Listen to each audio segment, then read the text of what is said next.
we now focus on saving.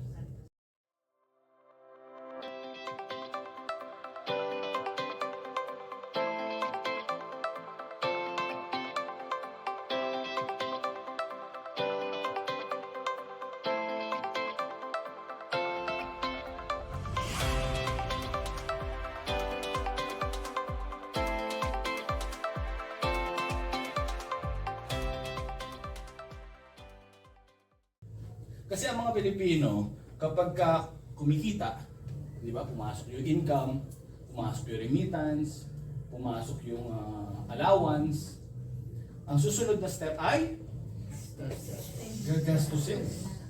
Di ba? O ano nangyayari afterwards? Kung ano matitira, yun ang itatabi for savings. Yan ang Pilipino. Tama ba?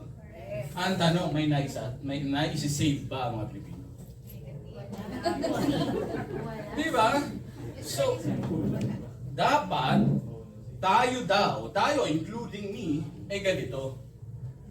Income minus savings. And whatever is left afterwards, yun yung ating for expenses. Yan. Okay? So, para ma-force tayong mag-save for our future, for our family, lalo na kung marami kayong families, di ba? Kasi yung iba, sir, hindi kasi yung iba, sila din nagpapaaral sa pamangkin. Ayun pala, extended family pala. Sorry naman. Okay, galing pa ako Maynila, bumiyahe pa ako. Okay, so okay lang.